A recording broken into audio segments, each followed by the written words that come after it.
son Eric was a drug addict.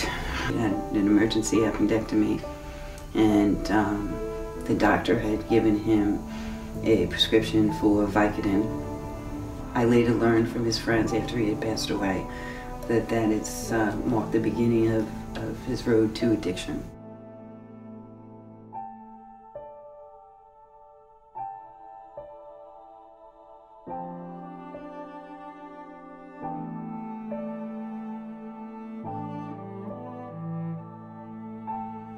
I lost my daughter and my only child 2.5 years ago at the age of 20.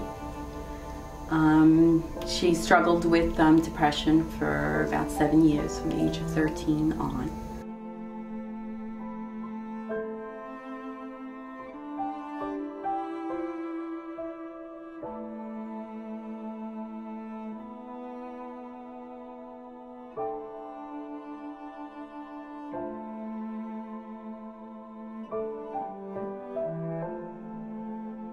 Sherilyn, like I'm sure a lot of suicidal people do. She used to cut her wrists, you know, and I know that's a common issue that goes along with depression.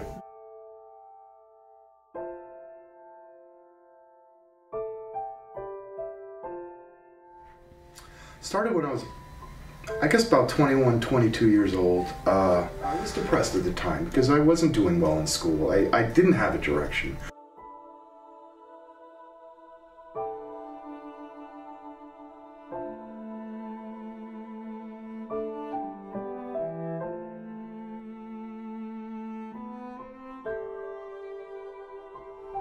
When I was 14 years old is when I started showing like really serious signs of depression. I had really vivid mood swings. They went from the highs to the lows, and I started self-injuring, and I hid it from everyone.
It goes back a long time because she passed away when I was in 8th grade.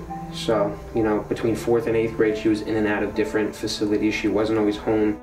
He was at a vulnerable age, and he made some poor choices. It was a few weeks before, you know, she took her life. You know, I was talking to her and, you know, trying to give her applicates and, you know, encouraging her, and, you know, and going on as a mother does. And, you know, she just looked at me, squared her in the eyes, and she said, "Ma, you should see what I see in the mirror."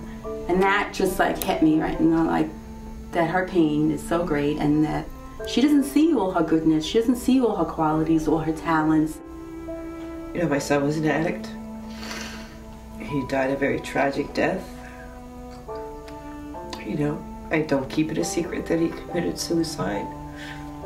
I don't necessarily volunteer that information, but it's out there.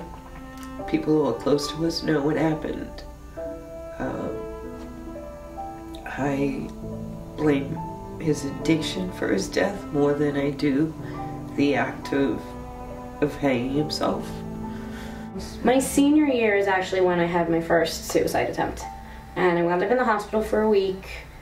And when I came back, everybody made fun of me. Everybody. I went into college, but not really knowing what I wanted to do.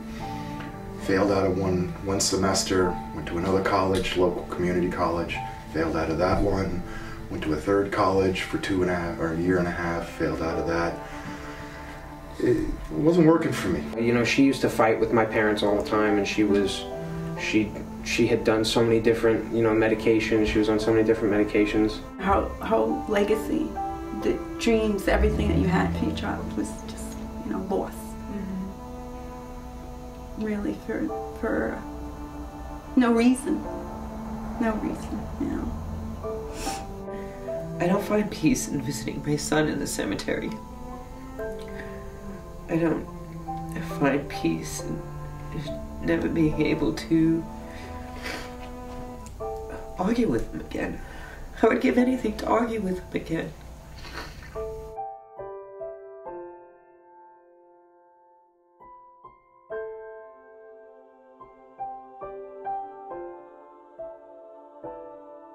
In my high school, I really felt like nobody saw me at all. It wasn't that they didn't see me for who I was, they just didn't see me. Like, they would walk right through me almost. And it hurt. I mean, it was one of those, I'm here, why is nobody noticing that there's something wrong? I'm feeling very despaired about myself and didn't know what to do, didn't have a direction in myself and my own life. My brothers were very different, and I think that always kind of grained in me, you know, to be like them or to like whatever be the norm kind of thing, and it just wasn't working for me.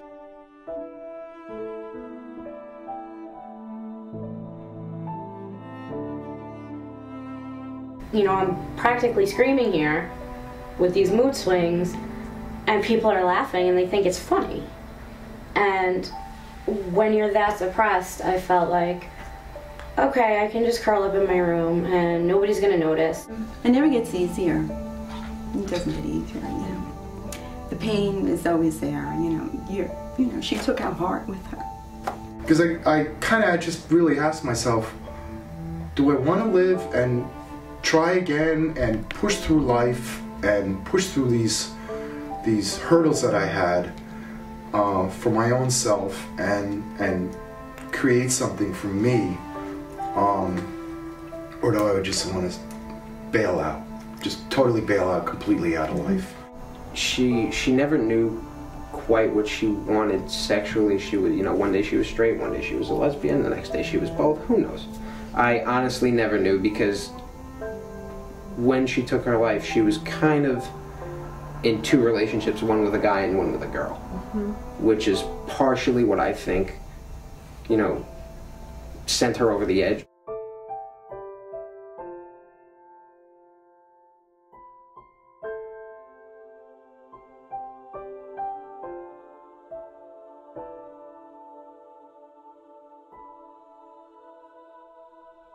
To other kids or anyone who is contemplating taking their own life, that they should know the tremendous pain that they cause their family and friends and those who love them. Sometimes I think that maybe they think suicide will make it easier for their families because they won't have to deal with them. But that's not the case. You know, I don't think, you know, they realize at the time, that they're in that moment, that, you know, how much pain they're leaving to their loved ones and their friends and families. Try to make sense of it all, because you really can't make sense out of something that's so senseless.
so many things that I know I was thinking before my attempts. Basically, I thought I was worthless. I felt like I didn't matter. And I just was so ambivalent about everything.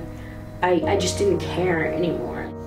She would kind of just isolate herself, you know, first like in her room, you know, she would just not want to leave, sleep for hours on end, and then she, you know, started not associating with her friends as much and just like, you know, being alone.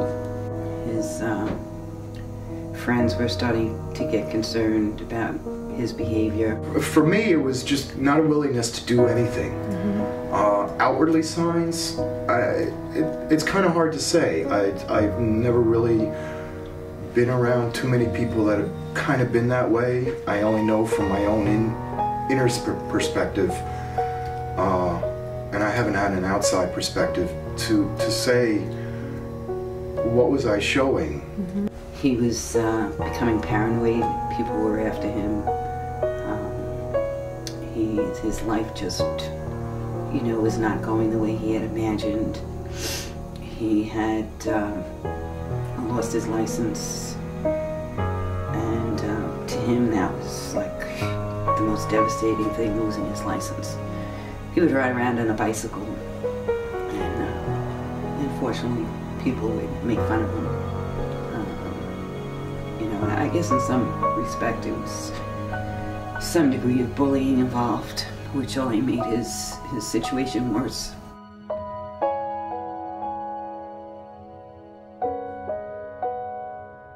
Like I said, she was on medications a lot, and the night before she did it, she had been for a couple of weeks. She was faking taking her pills. She would, you know, take them and put them in her gums, and then spit them out 2 minutes later. She had, you know, periods of joy and happiness, but eventually, you know, in order to escape her pain and frustration, she, you know, started abusing alcohol and drugs. And I think that's when it started spiraling down for her even more. He felt his friends were turning on him. They didn't want him around. I'm not sure that they didn't want him around, they just didn't want him around when he was in the state that he was in. I think that was their way of trying to get him straight. But he didn't see it that way. I wrote an entry once that was basically not only a cry for help, but a suicide note. And it said along the lines of, I wonder what it would be like if I wasn't here and everybody else was around, and would they miss me? Would they even care? Would they notice? And then I went on to say, and here I am sitting in my room, blasting my heavy metal music, and nobody seems to even be listening. Yeah, he was struggling with issues. And I used to tell him all the time, Eric, it'll get better. It'll get better. You're in a rough spot, and this is how life is. You're in a rough spot, and it's gonna get better. I was always a very outgoing person, always very charming. So someone on the outside probably couldn't necessarily tell about me and seeing any signs. Maybe some of my very close friends might have noticed some things, but I don't think he did. The physical signs that I would say, you know, not getting up out of bed and just isolating yourself and being so sad and just not wanting to do anything. If parents see things like that, if parents see drug use, you know, there's a bunch of different things they can look for that, you know, they can't be afraid to talk to their children, because the longer they put it off, or if they don't do it at all, that's when things can escalate without them realizing. Suicide is not a solution.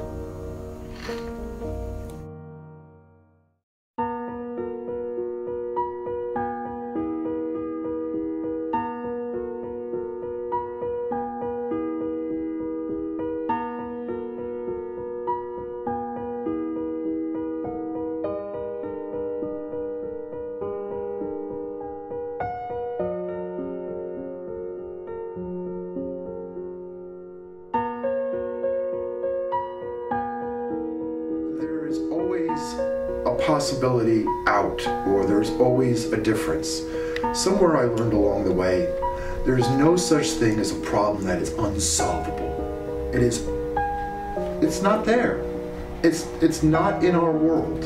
Suicide's never the answer. There's always another option. There's always people to talk to or things you can do to get help. Especially in our ever-growing world of, you know, technology and psychology and everything there is out in the world, there's always something better. Don't keep it a secret. You know, talk to people you know. You'd be amazed at how many people are going through the same thing that you are. You know, we're so blessed to have the internet as a resource to read up on the medical conditions, to find support groups, to find medical professionals. Realize that, you know, when you take away your life, it's a whole community that you're affecting, not just, you know, you. It's just, and there's, you know, solutions out there for problems besides, that's so permanent. There are counselors out there that if anything, they can at least show you the right direction, and it'll maybe make you think, oh, or have you come up with the solutions? You think you're not loved and not good enough, but you are. You're beyond. You are loved and you are good enough. And seek help. You know, reach out. Because there is a lot of services out there, and you just have to want it and be willing to reach out. Reach out to them. Let them know that as uncomfortable as a topic might be, as hard as it is for them to say anything, that you're there. You know, and let them know that it's not the answer. Let them know there are other things that can power you through. When, you know, you physically start caring about yourself, you mentally start caring about yourself, everything kind of falls back into place. I said to myself, I am important. I do matter, that I have an importance. I can contribute. The message you matter is probably the most important thing you could tell somebody with suicidal ideation. There's hope out there, and you can't do it alone. You need to seek out help, you know, professional help, or an adult, responsible adult, someone that you feel you can trust. I mean, there's crisis centers, there's hotlines. You know, for the kids, just don't give up hope. Reach out for help. Know it can get better.